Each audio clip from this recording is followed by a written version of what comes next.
Hello, welcome to another Ask Your Mentor Anything live session. And today we have a special guest. I'm so happy that we're getting back into track because the last times we will be doing all the mindset sessions with Luna.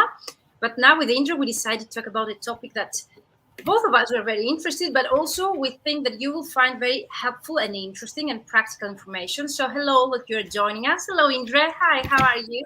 Hi, Virginia. Thank you for inviting me and thank you for having me here. Thank you for accepting my invitations. Such a great honor for me because I know your background, but because some people might not know you already, even though I see some already joining us. They were all many people. They said yes, with Indra, we're going to join anyway. So, That's if you nice. would like, yes, to introduce yourself before we get into actually describing the actual live session and the topic for those that they might not know you already. Okay, so just, I don't know how to put it briefly because, my story is quite interesting Mhm. because I always start with saying I'm former basketball player and Wow. then people say, no, so what are you doing here? So yes, my dream was always to be a translator as far as I remember myself from 10 years old. I have an older sister and I was taking the English lesson books Mhm. and I was just simply translating the text. I was like, understanding how to do that. And yes, this was my idea. I want to be a translator since I was 10. Wow. When I graduated the school, we didn't have this profession yet. So I entered the other university. And when I got to know, that they are preparing the technical interpreters and translators, just 1 minute thought, I went to the dean. I said, I need my documents back. I just got my documents. I went to the other university and that's it. That's the story. Yeah, so I have a background in technical interpreting and translation, technical text. And I was in the market from 2004 and I worked as a freelancer for 10 years. Then in 2013, I joined a translation agency as a project manager. Then I Okay. was promoted to key account manager. Then I changed the translation agencies.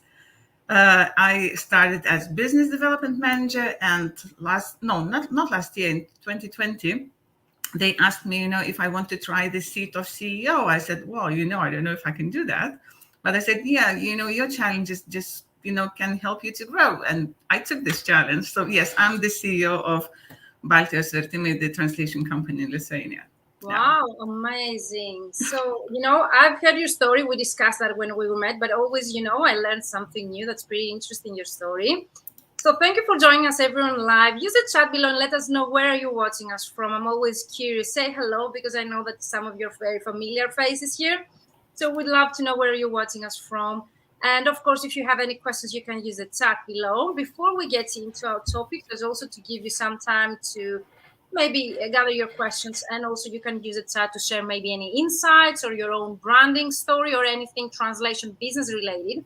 Actually, Indra, while you were describing your, if we can say, path here in the industry, I see that you've changed also the account management and business development management position, which actually is something also we haven't covered. So maybe also that would be interesting, in the future, because you have the background changing and being, in such a position yourself. So that would be also interesting. I have so many questions about this, but let's focus on our topic because that will be, a chat for hours, because also account management is really, really interesting, and also business development uh, for small businesses or those that they would like, to take the next step and from freelancers to become business owners and so on. And also, it's pretty interesting your story that now you mentioned you're a CEO of a specific company, and we can send in the chat the links of your company and more details later on for those that they would like to check out more about you. And if someone would like to connect with you, Indra, what channels they would use to actually connect with you? Well, I'm also on Facebook and on LinkedIn, but Facebook I use more for entertaining and for Mhm. fun stuff. But if you All want to of see my us. professional life, yeah, you better find me on LinkedIn. So you can contact Indra and for, of course, myself if you're not already there. I see already people watching us there. So use the chat below and say hello. And also, if you have any questions about this topic, we'd love to answer your questions. Amazing. Okay, so let's start with the most common questions that we get from our mentees, since this is the Ask Your Mentor Anything live. So you mentioned how you did start out, and you mentioned that your first position was an in-house position. Is that correct? No, Because I was a freelancer. you mentioned that you worked for 10 years freelancer, but the years that you are in the industry are more. You mean before Yeah, you so became... when I graduated in 2004 and I started as a freelancer Mhm. then. Okay, so that's brave enough. Do you remember your first client? That's, actually the first, most common question from starting out translators. Like, how did you get your first client? Do you remember? Yeah, well, I don't know if we are talking about the official or not officials, but because, I believe we all have these friends, that they need translations all the That's time, true. and, or maybe, someone's father, mother, they're doing business and they need to translate some, I don't know, safety data sheet or something. Yeah, So that but was a family member, like your first client, if we can say, yeah, was a... so my official one was the translation agency. I Wow. remember I sent out my CV and I said, look, I'm just the fresher, just the beginning, and I would like, to learn something. Would you like accept me and give me a try? And they did, actually. It was also a small translation agency in Lithuania, and I was doing English Lithuanian then. Mhm. But I still do only English Lithuanian. So you still do. You see one language combination. That's also a very common question. If translators, they need to add more skills or more language combinations just to be able to find easier, if you can say, or more job opportunities. But I doubt, since you're so many years with one language combination, I second that as well, being 15 years in the industry as well. But you contacted your first client, was through an email you mentioned, or did you just show up or call them, or what? Because it was local. I think I sent an email or I just saw an ad and they were just looking, for freelancers, for translators, to join their pool. And then I thought, why not to give it a try?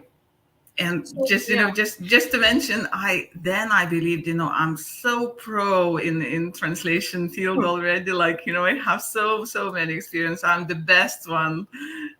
And also most starting out translators, what they say is actually, why someone to hire me, as I don't have any previous experience, and most probably they're going to choose someone with more experience. But also your example shows the opposite, that sometimes especially small agencies, they might give you this opportunity, given that they would like to try someone new, or train them, or teach them their own methods. So there are pros and cons in any situation. But for me, if we can take away something of your own story, is actually to be proactive, to actually to choose your clients, and to be aware of what job opportunities might arise. Like, you found a job ad, most probably online, or back then maybe offline, because I remember my first job was through a newspaper, okay, and I sent my CV with a fax, and yes, 15 years ago. But nowadays, I think there's so many opportunities, of course, more competition. So thank you for sharing your story, and that's so motivational, I assume, for those that are looking. If I can only just to add one more thing, Yeah. for the beginners, when Mhm. they approach the translation agencies, like, you have to be ready to be flexible. Because, if you go with your rules only and you are not able and not willing to change them Mhm. or to adapt, to the translation agency, Yeah. that's not gonna work. So, But do you have a specific example in your mind, like describing that? Have you seen yeah, it? so just how it happened to me, like, I went there, they called me and they invited me to come to their office for a chat interview. And then, yeah, I didn't know anything about the rates, nothing. And they said, like, okay, so if you are the beginner, we cannot pay you like the full rate, but would you be willing to accept a bit lower, and then we will like we discuss it a little bit later. I said, yes, why not? Because, I really, really wanted to learn. I really wanted to get into this industry. That's why. So I know what you mean, but here, of course, because we are going to have some objections, like, don't lower your rates I because you're know. so professional. But Indra, what is talking about is getting feedback to your work, learning, and then you need to give something to take something. Of course, if you can start with better rates or full rates, that's the best case scenario. But if someone gives you feedback or train you on a tool or something that you can learn at the same time, you can work and gain experience, the recommendations, and so on, that's a win-win situation. Then yes, why not? But for me, flexibility is not only about the rates, might be also, if you're an in-house, the hours that you work, or the types of tasks that you undertake, or the tools that you learn, or receiving feedback that you need to implement, and so on. So thank you so much, Indre. So in general, if you are a starting out translator and you have questions, Indre is also an official mentor, and we're going to discuss about that.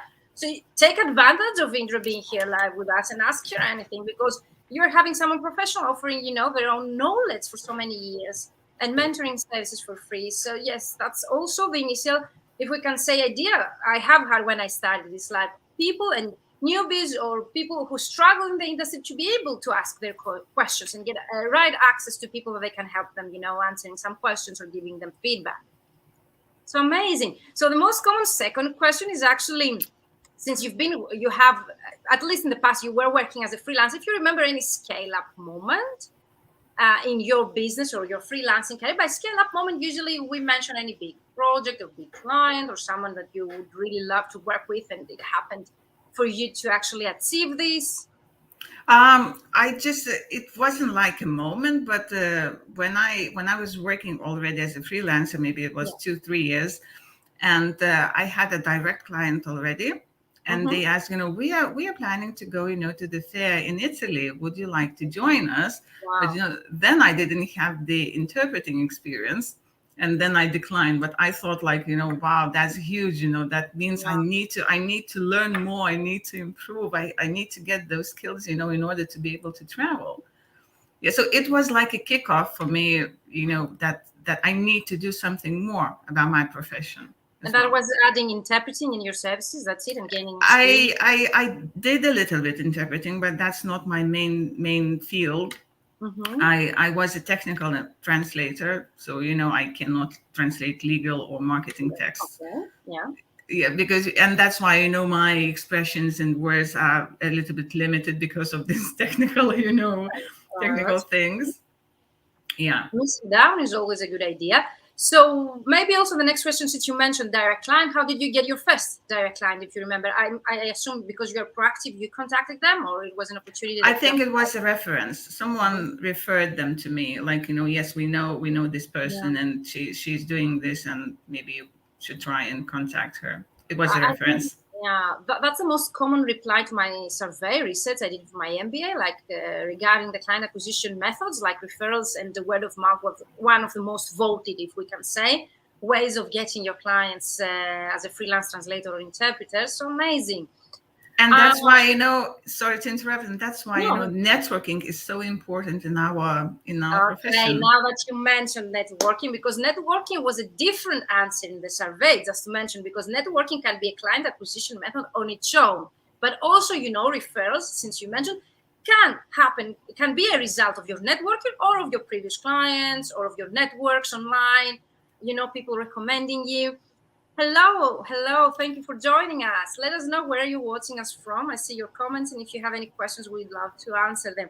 So, how we met with Indre, because I always like to share the story, and it's also connected to networking, which is also, I think, that the second most voted answer when it comes to client acquisition methods that freelance translators and interpreters use to get their clients. So, we met, I think, also online and live in Tenerife. I don't think that we were following each other previously. Oh, yes. No, from Elia Together I met you. Okay, yes. So it was because I was a speaker there and because you were, if we can say, the president. Is that correct? And also No. I'm on Elia board, but not the president. Diego is the president. Diego, yes. And also you were in charge of the webinar that actually there I had to be able to get access to you, that you were presenting a webinar for the Elia Together attendees, where also we were discussing about the presentations. Hello, Dorota from Poland. Thank you for joining us live. And yes, that's the moment that I got to know you better. And I remember that your insights were really helpful, and also the way that you actually did the whole webinar, and I think, that the main click happened in Rhodes. Tenerife, sorry, Tenerife. Tenerife, yes, but that was the first start. So also attending online events, that also first starts adding people on your network. And then actually there was, a bit click there in Tenerife. So that's why I really recommend, online and offline, like live events. That actually was my first after COVID. It was in Tenerife and it was Elia Execs. It's one event that I really suggest everyone who is able and who is an executive, or at least in the sales or business development manager or account manager or owning or CEO of a translation or interpreting company, to actually join this event. Because for me, was one of the most, if we can say, with practical effect in my business. And I really enjoyed, apart from the organization, the fun that we have had was amazing, the energy amazing, but also from a practical aspect, this event was life-changing for my business as well, so totally recommend it. But also, that's how we met. And actually, we got connected practically with Indre, and there was, love at first sight, because we had so many common things. Yes, and Indre is such a funny and also very lovely person. And yes, I was Thank very, you. let's say, warmly welcomed in this event, was actually something unexpected for me. I also expected, because there were very, high executives there, that it will be, an atmosphere more distant. But I can, say that it's absolutely the opposite. It was the most warm welcomed event that I've been, as a professional. So thank you for this, and you are a part of this also. That's so good to hear. And all the other directory members, and also Dimitra and John, who are behind the stuff. So yes, that's my opinion. But what's yours? Let me share my story, because how I got to know about Ask Your Mentor Anything Live. Actually, I was introduced by Kenneth. I don't know, Kenneth, if you are here, thank you so much. Yeah, so I think, that Kenneth is the main reason, why we are connected. Where are you, Kenneth? You told us you'll be here. Yeah, because I remember, was it last year, he was doing the same live with you, and I joined, and you were talking about freelancing, some stuff. I cannot remember now the topic. Mm-hmm. But yeah, and then, I thought, okay, who is she? This Virginia, I need to know her. Like, she's doing so much for the freelancers, and I want to join her. So yeah, I was chasing you, on social media as well. I didn't realize, to be honest. I need to connect with her. In such a way. Yeah, and then I got a chance to meet you, live in Tenerife, and it was so awesome. Yeah, and we discussed, the mentoring thing and all this stuff. So that will be my second question before we go to your mentoring, because I'm really curious, and also I think the audience would be.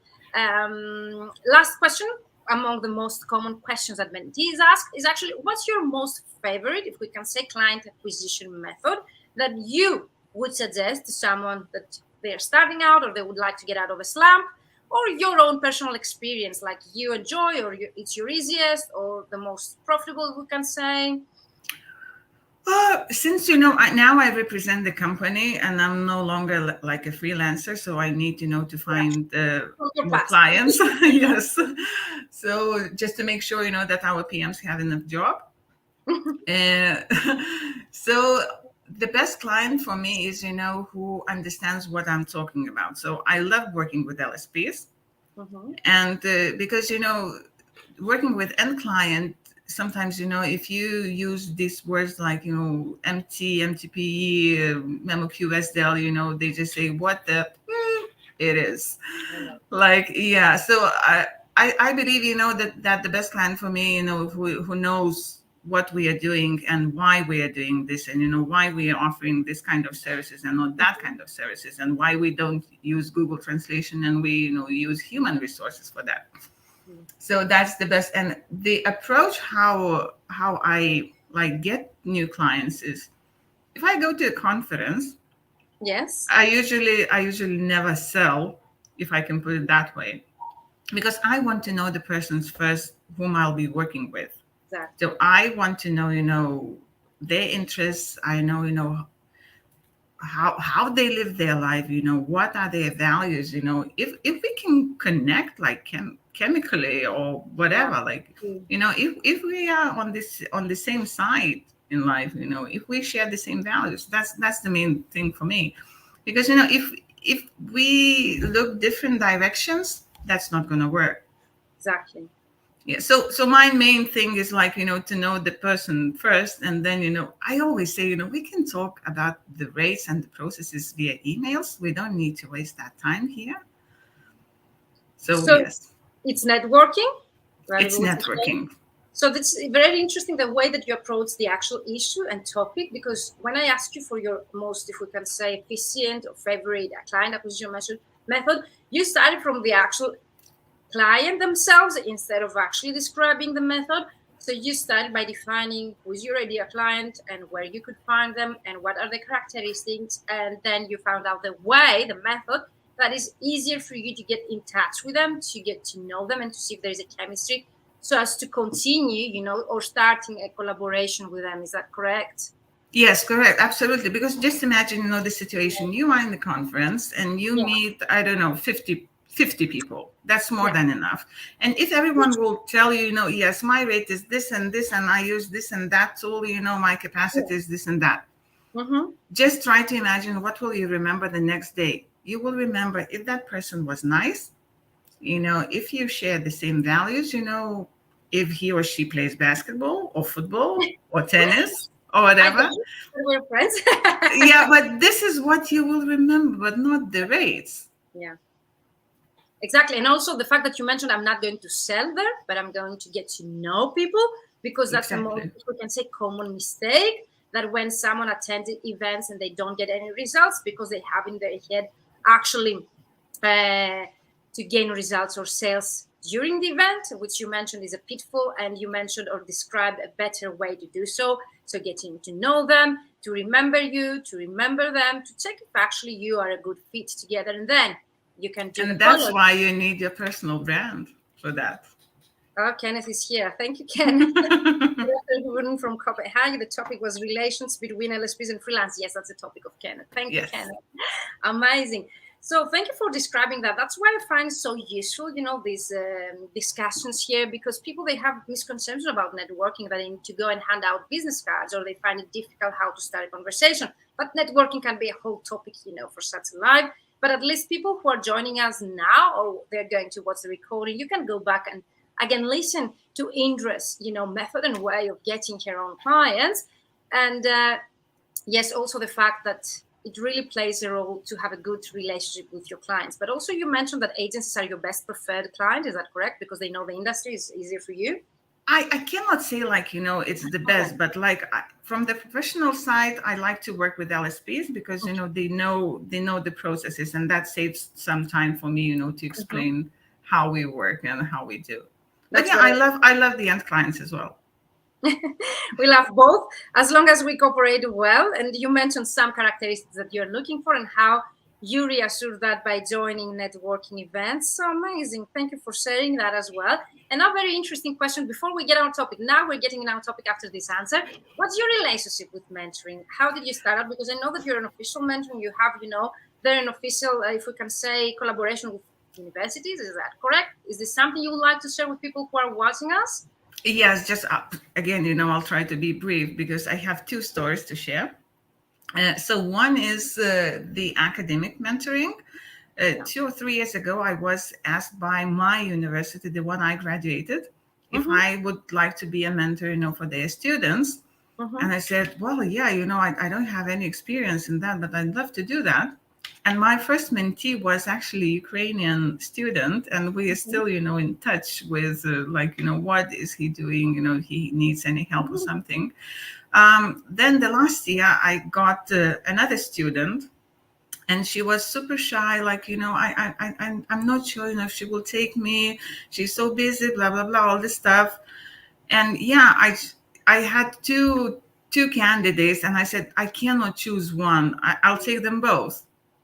So just to make a short, the long story short, yeah, We can have another live for the mentoring. So if you would like to discuss for the sim that you work as a mentor, we can have another live and focus on mentoring, because also I'm pretty curious. But yes, yeah. So just just to finish that story, that mentee started to work with BV, Balta Sertime, my company, from the 1st of July as an in-house translator. I'm so happy about that. Wow, amazing. So that's a result of mentoring. It's not only helping them, but actually, can bring job opportunities. Amazing.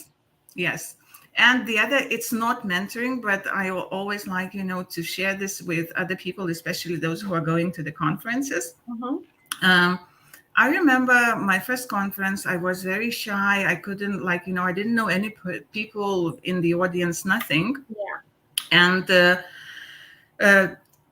it was Prague, I believe, 3-4 years ago. And I saw a person standing alone, all like, very, very shy, very Yeah. closed. I went to her, I grabbed her hand and I said, yes, I know you are the newbie here. You have to come and join our table and like, and introduce yourself. So then, you give your attention to that person. Yeah. And this is what I'm trying to implement always, in every conference, if I see a new people. And this is what I advise, for everyone to do. If you know someone or if you notice someone, help them to feel better.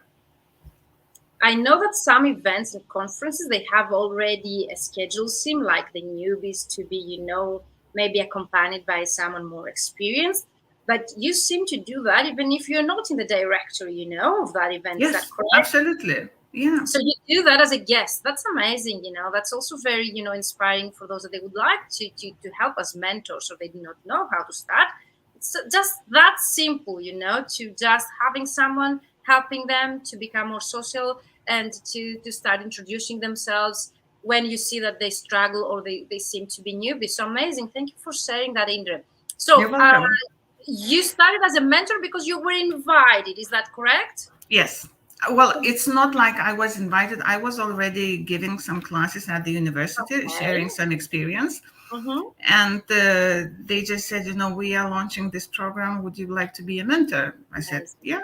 If you will find any candidates for me, I'll be happy to do, a mentor. Should they be, for example, I assume students at that specific university? Is that correct? Yeah, that's Kaunas University of Technology, the one I graduated. Mm-hmm. And you actually help them with the translation process itself, how to become translators, or the actual business skills? No, how to become translators, and just introducing them to all the processes, how the LSPs work, what should you do, not do, how you should react to this and that. Yeah, Like, I'm trying to help them to solve some difficult situations. Like I got a message yesterday, which tool should I buy, this or that one, can you advise, can you, give me tips for this and for that?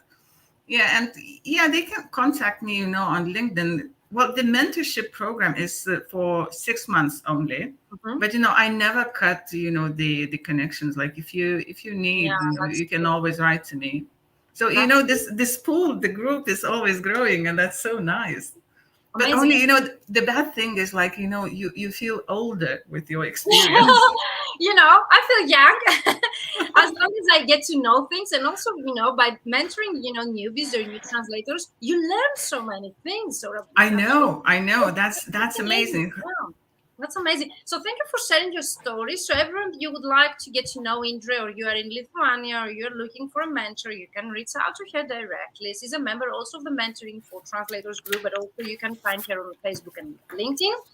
And what's the reward for you doing this? If someone asks as a mentor. Sorry, once again. What's the reward? What's your reward? My reward. Are you paid? I don't know. I just feel good, by sharing. But that means, I leave some legacy.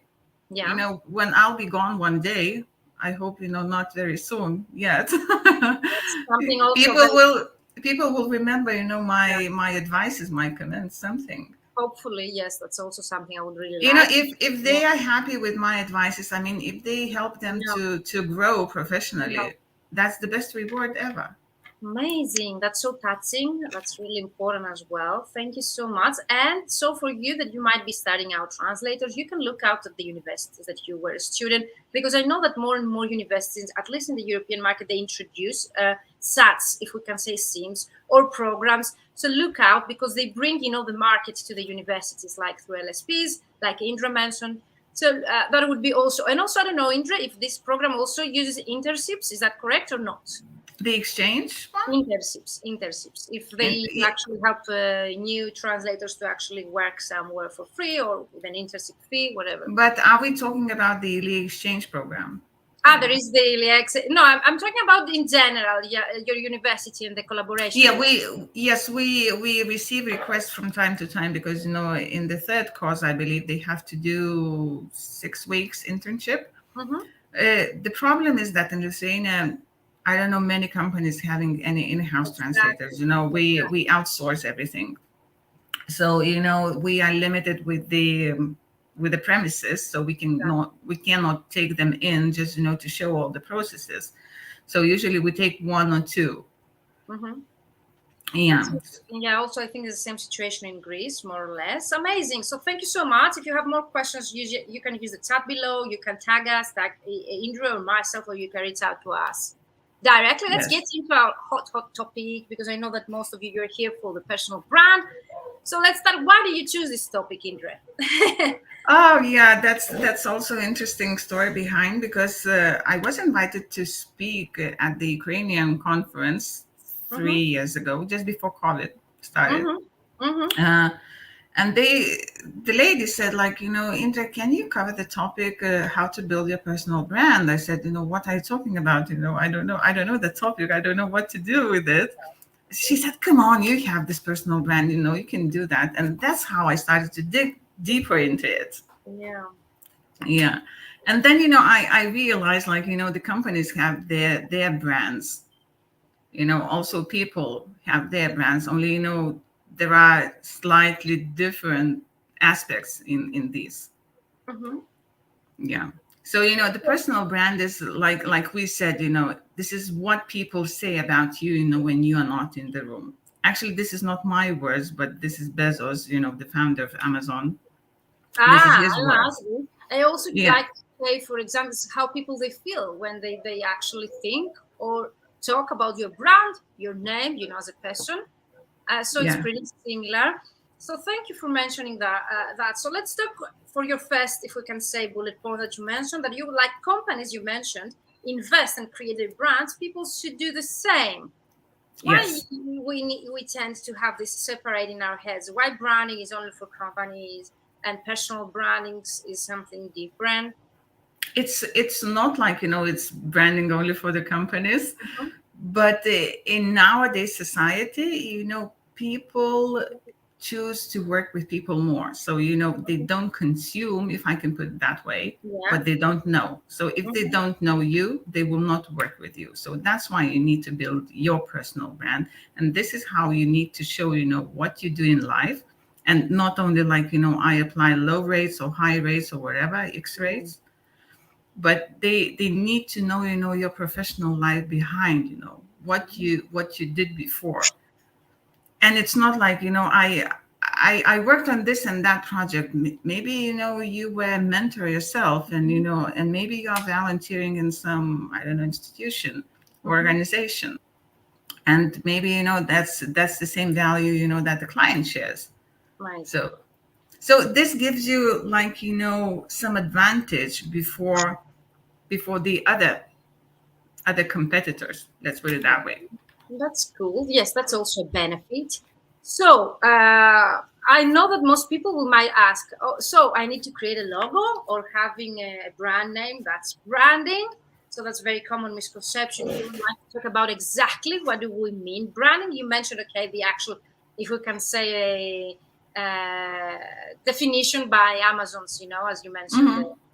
Okay, so the companies, they have like corporate image. Let's put it that way. Identity as well. Colors. And they have this values, motto, vision, mission, and this stuff. Like this is what they share. With the personal branding, is like you have to share your strengths. Like what are your strengths? I like this. Establish your reputation as well. I'm going to take some. Build trust. You can watch the video of the recording later. Of course. I always like to just a reminder. In case I need something. Yeah. Okay. So you need to build trust. That people will trust you. This is what I was telling about, like why I love networking, because I want to know the people I'm going to work with. I need to gain trust as well. And also you have to, when you have everything, you have to communicate, all these attributes, that you have at the moment. So that's the difference between, companies' brand and, person's personal brand. Yeah, that's a difference between in both of them, but also there are similarities that we can discuss. And also you mentioned the one reason is actually you to be differentiated by your competitors. Okay, that's what you mentioned. We can actually sum up some more benefits, but particularly if we can sum up what does a personal branding include? Practical, like what are the steps for someone to create their own personal brand as freelancers, let's say, or translators or interpreters, or I don't know, small business owners. Mm-hmm. What would be what they should do to create their personal brand? Like, Okay, so I have some rules I am following myself. Well, this is not that I'm following, but when I yeah. started to analyze that Yeah. topic, I Mhm. I started to look for some information, and I thought, yes, this is exactly what I was doing all this time. I just didn't know, it's stated on black and white. Yeah, Amazing. so yeah, that's really cool. So the Yeah. first one is like, you have to keep the focus. Like, personal brand is the window that people see you through, if I can put it that way. Mhm. So this is like, you cannot forget what you do and how you do in personal branding, Okay. because this is what defines you before the world, before other people. Mm-hmm. Yeah, so you have to like take care, and I'm talking about social media, Social channels. media. You have to take care about that. Yeah. So how do you mean that? If someone is starting out and they would ask you your opinion, like is it to create a logo, is it to find a brand name, or is it my name, or is it the colors that they choose? Is it the online presence? Like practically a few For steps. example, it can be like if you choose a strategy telling your story, so Okay, stick your to that story is the story. first one. Yeah. And If story, we you don't mean only story about your own business, but also Indra mentioned your story, like maybe your voluntary work in the past or any other personal yeah, interest. just Like how just stick to that message, like, you could always go back to it, or because yes, I volunteer a lot to the Embassy of Ukraine here in Lithuania, and I'm like constantly, put some updates, what they do, what our wins and mm-hmm. losses and all this stuff. Yeah, so I'm going back to this all the time. Okay. Yes. And also, the other rule is like you have to be genuine. You cannot be fake. Like you cannot create fake stories, because people will feel that. Mm-hmm. So yes, being genuine is like rule number two, Mm-hmm. and it's much easier to than to manage your personal brand, because yeah, for example, I cannot stand people that are late always. Like I just simply cannot fit into my mind how people can be late. So yeah, I'm just talking about, like, if I say I don't like people being late, Mm-hmm. I will tell this to everyone, and I'm not like trying to impress someone. Oh Yeah. no, no, that's fine. Mm-hmm. 5 minutes is nothing. Yeah, 5 minutes is nothing. But when a person is late for an hour, that means you don't respect Okay. I don't think that my anyone time. Yeah, 1 hour is too much. But like what you describe is actually one story that you need to have your own story, which is your messaging that we say in my training, your messaging, your positioning, and actually authenticity. Like it should be authentic, as you mentioned. It should be unique. And there are things that make us unique, and they don't need to be that different or that imaginary so as to find out what makes us unique. Our values, for example, they are our values, or the fact that you mentioned what actually we don't like you mentioned, I don't like people being late. Simple things, can differentiate us and our methods and our story from other people's methods and and story. also, of course, you have to be consistent all the time. So that's Consistency also is another also rule. authenticity, Like you consistency. cannot jump from topic to topic and try to please everyone. That's not working. No. Also So the topic and also the brand image. I remember my coach, what she used to advise us, and actually it's something I haven't followed. Maybe also the name that you have on your social media, like maybe also not only the domain name, but the actual at Twitter, when you use, a specific, we can say short name with your password, like to enter the social media platforms. It should be the same everywhere so as you to be recognizable. So that's a yes. small thing, but it was difficult for me. I had already, my Yeah, profile. I like this saying like, aim for big, but Yeah. don't forget about the small. Yeah, but that's a small that makes a huge difference. So what she told us, and also she's a seven-figure, business coach. She's actually having the same name everywhere. Or another small detail, it's also included in the branding, the color. She actually uses specific color that she uses for here social media graphics, here branding, which means here website, here marketing material, and also the clothes that she wears, also she follows the same color. That some people might find it obsessive, we can say, but for her it was a strategy. It was, and it's still a part of her strategy. And Yeah, that's for example, why? To make her memorable, because no one will forget. They know that if they see this kind of color, if they see this kind of brand, that's her, you know? yes, I remember, once maybe I started this a year ago on LinkedIn posts. Sometimes I put, the hashtag I love my job, because I really do love my job. And, I was amazed, like people started to quote me for that hashtag. Okay, amazing. Yeah. I use it on Instagram, but I didn't know. Yeah, okay, amazing. That's cool. Yeah. Because you have to love what you do, and you have to be genuine. You cannot fake that. You cannot fake love, or the passion to your job. Nothing. Yeah. So Okay. also the fails, the other thing is, failing, and just, throw a stone to me if, I don't know, you never failed. I don't think we will We're find. getting into the fails. Okay, we're getting into it. But I always like to sum up for those that are following us to make it clear that we have covered the specific topics. Already, we have covered what is a personal brand, what is We not. haven't finished that yet. Yeah, okay, and what is not personal brand. Okay, small characteristics personal branding should have, like consistency, authenticity, a story. I think empathy is powerful to connect with clients. How to emotionally connect it in a first call meeting with a potential client. Amazing question. Is this you, Dorota? Use the link of StreamYard so as to be able to see your name and share your comments as well publicly. So if this is you, Dorota, use the StreamYard link so as to be able to see. Do you see the question, Indre, in the chat? Yes, I see. And this is what actually I was about to say. Okay, so if you would like to continue, and then I will sum up again. Yes, so the empathy is powerful. Yes, I understand. So use the chat above if it's not Dorota. So use the chat so as to be able to see your name. If this is Kenneth or who is it, we need, in order to be able to see your name, to click the StreamYard link so as to know who is asking this question. Yeah. Sorry for this. Okay, so speaking about the empathy, you have to create positive impact for people. Okay. Because, you cannot jump over heads, that's very temporary. Sorry, Federico. Yeah, so that's very temporary. And, if being genuine, being positive, and people like working with positive people. Mm-hmm. And, if you don't click with that client, if the client declines you, that means, I love what Virginia said in Tenerife, that means it's not my client. That's it. We are going further.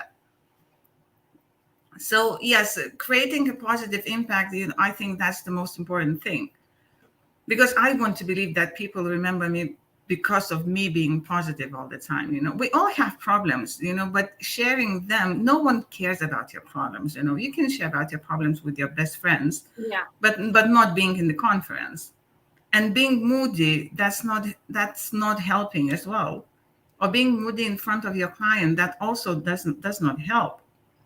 I'm always wondering when I see some people complaining on LinkedIn why they're using such a platform where billions of their clients could be there and be visible to complain or to use, negative thoughts about, previous clients, existing clients, previous products, whatever. And yes, that's the reality. Yes, that's empathy as well. But what's the purpose of that? Because that's always what I ask my mentees. What's your purpose when you use a social media?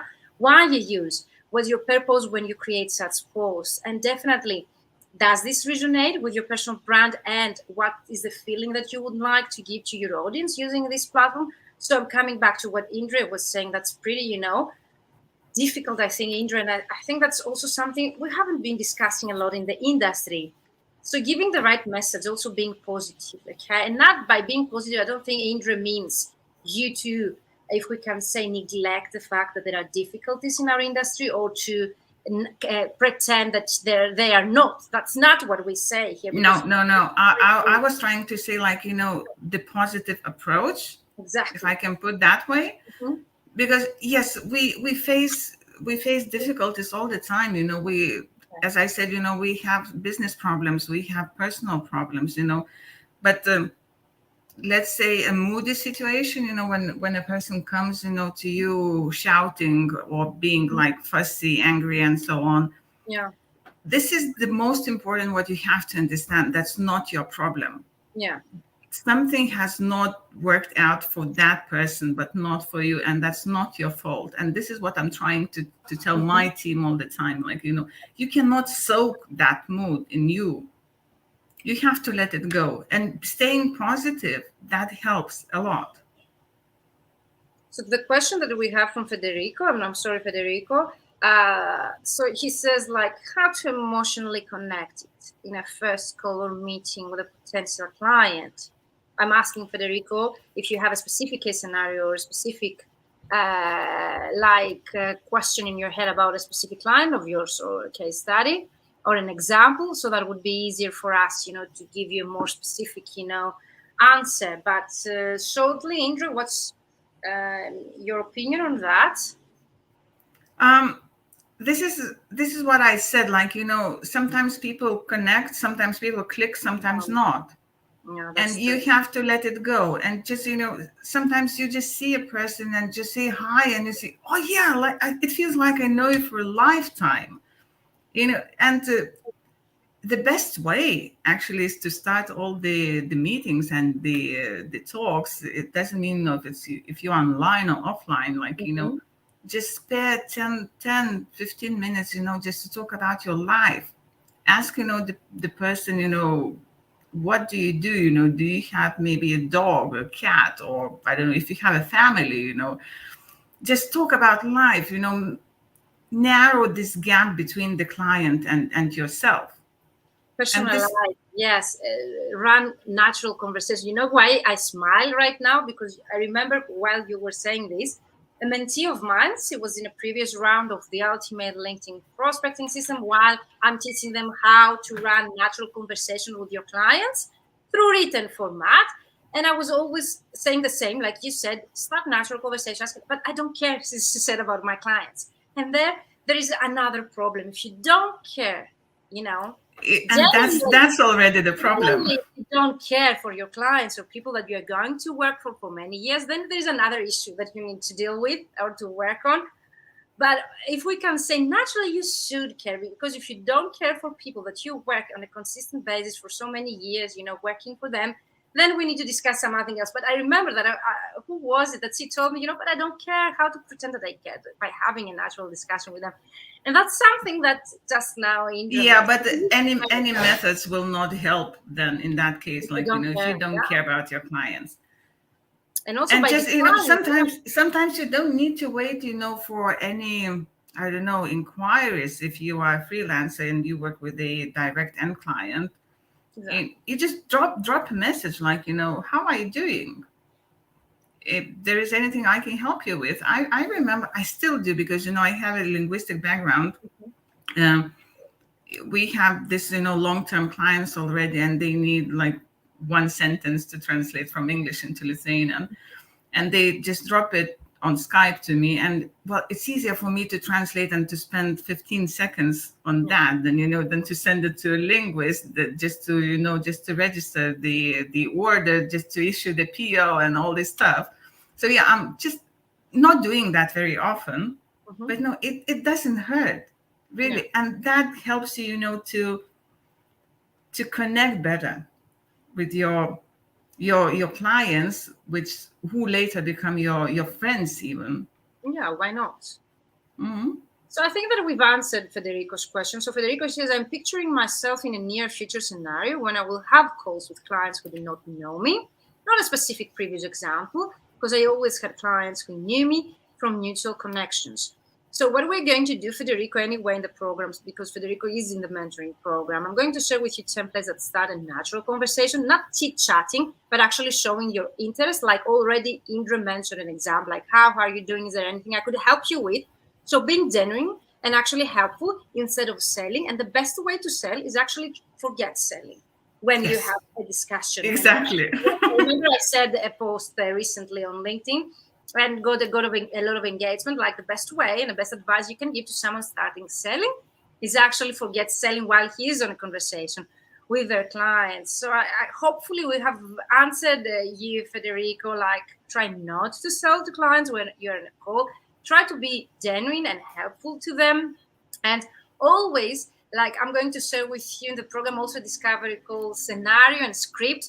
You're going to ask them questions about them, like Indre already mentioned, and to start building a meaningful relationship with them before you actually, sell to them. And also for me, I don't know, Indre, your opinion, when you're on discovery call or a call with your client, the purpose of a call is not to convince them to actually buy your services, actually to see if you're a good fit, if there is a problem of them that you can solve with your services. And that's also my approach when it comes to such scenarios that Federico is asking. But I don't know, Indre, if you would like to add something more. We see here Federico's comment.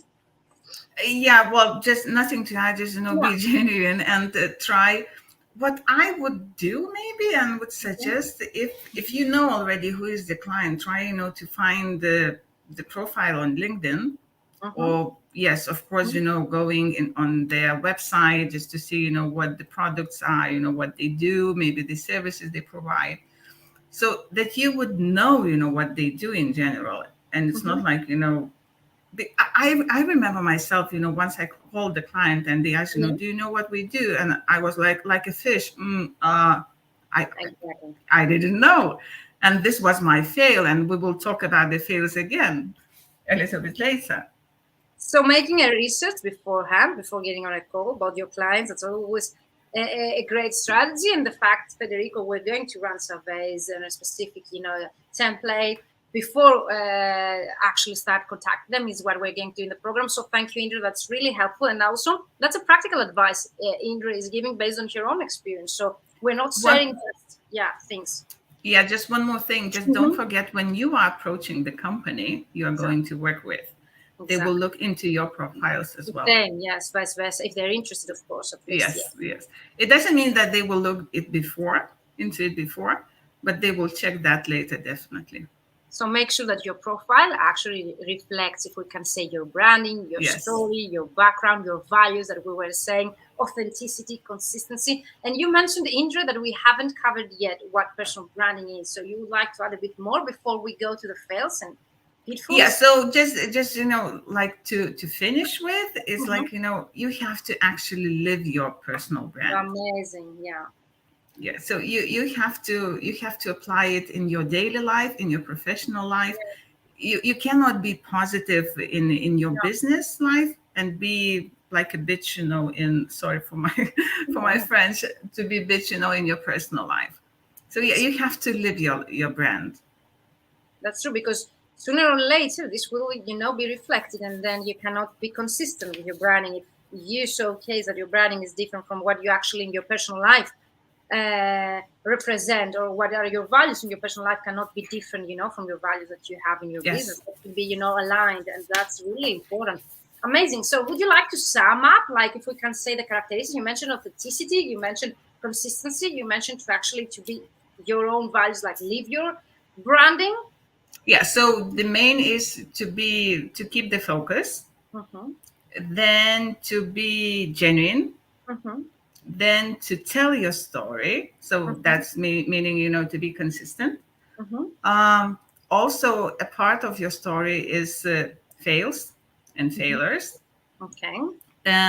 Also creating a positive impact. Also, what you can do is follow the successful examples of some people maybe you want to meet, like I did with Virginia 2 years ago. Oh, that's you. Thank you so much.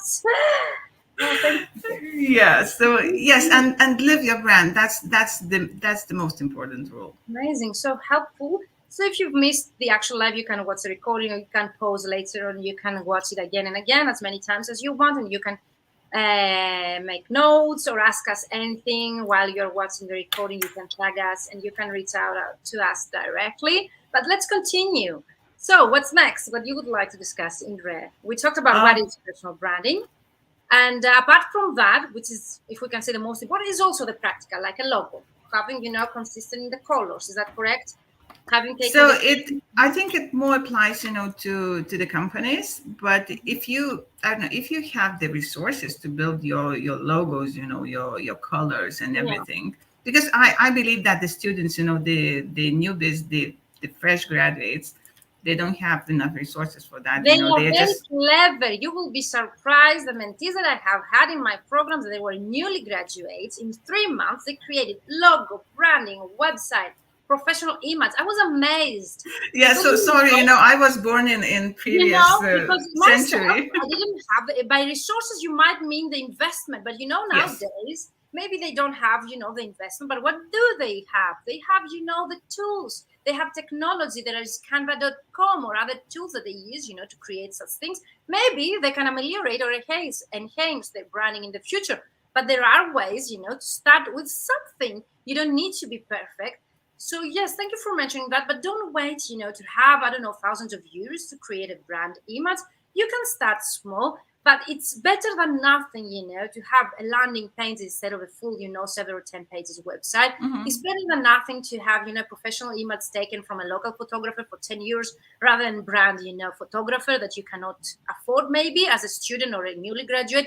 But there are ways that you can start building, that image. Yes. New people, young people, they're so, resourceful when it comes to using technology to do such things. And also there are platforms like Fiverr, Upwork. You can for $20 or $15 create such things. And that's amazing.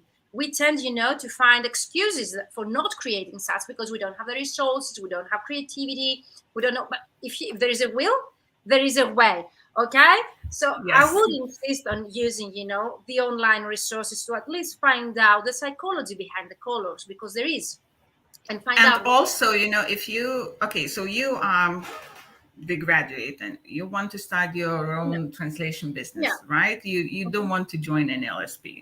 You want to be independent freelancer. The other way around. For me. Just to add to everything you mentioned, creating your logo, colors, and everything. Make sure your social media profile is in order as well. Exactly. Because that's very, very, very important.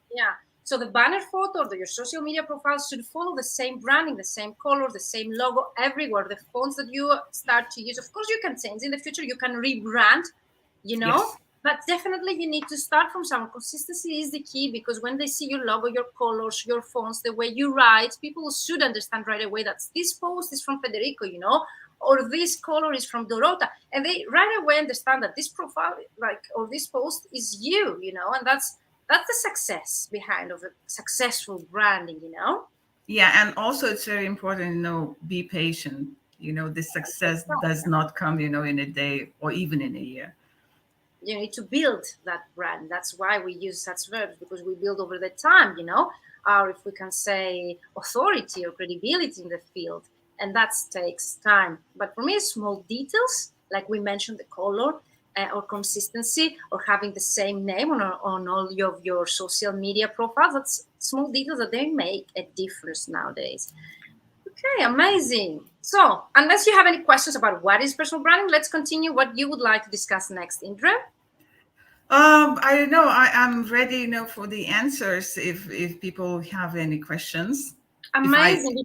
If I'm capable to answer them. And just we touched a little bit, about not being afraid to fail. That's what I would like to go through. Like you mentioned, big companies failed many times before they succeeded, and that's the reality. So don't be afraid to fail, because also mindset for me, it's 80% of the work when someone succeeds, rather than the actual practice and action, of course. So would you like to elaborate a bit on this? We all know, when you will start working as a translator, just take my example. I was working as a translator, and I was very happy. Don't get me wrong about that. And I still do from time to time, when I have time.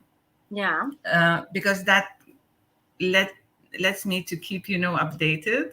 And I also see, what's happening on the other side of the world. Then I am the freelancer for that company. Okay. Yeah. So I worked as a freelancer for 10 years, and this was awesome. That's the best year in my life. Amazing. But then, I joined as a project manager, and I found myself like, yes, I can talk to people, I can teach people, I can share my knowledge with them. And it was so awesome. I'm not sorry like I did, freelancing for 10 years, not ever. But, and I don't call this as a failure, but I would call it maybe just don't be afraid to change, and just to change, your approaches, your processes, or like, what you want to do in life. Because you have to find yourself, in the right position you belong to. I remember once I was thinking like maybe I should leave, the translation industry in general. Really? Maybe I should Why? change, maybe I should change, the profession, not the profession, but the sector I'm going to work in. And then I sat and I realized, I cannot even imagine myself being in any other sector. Really? Unless Wow. unless it's basketball, but I'm too old for that already. There is a deadline there, I think. Yes, an age. Yeah, so I'm already expired for that. So what I have to do, I have to be in the translation industry. Yes, and like I found myself now teaching other, like mentoring thing. Yeah, Also, I'm on a LEA board. exactly. We are creating the exchange program. The exchange program will help the universities, to find the speakers from ELIA members. So if we have any people from academia here, or if you will be watching later, just get in touch with me. That can Yes, be. Virginia will be one of the speakers. I can bring academic at least from on my part. That would be really Yes. interesting and helpful and very, innovative, if we will say. So amazing work, ELIA board. And if you do not know ELIA, is elia.org. It's European Language Industry Association. Is that correct? Yes, And you're a correct. member of the board. Diego Creschieri is still the president. I'm sorry, Diego, for previously. And of course, yes, many friends that I met in Tenerife, they're making, this happen. And there are so many other events. The upcoming is happening in Lithuania is in September, is the networking. Networking days, yes, correct. Okay. And the upcoming is the project management one. In Manchester on the 1st of December. Is there anything else that you would like, since also people are asking Federico? We will have Together in Rome, finally, live. Amazing. Third attempt. It's the third attempt, 23rd, 24th of February. Amazing. So 3 events already. So Federico says, is there a website listing all upcoming industry conferences, even if for a fresh start might be pricey? Speaking about the general industry events, you Most should probably, try yeah, we said, multilingual site. yeah, They have, I think, the calendar.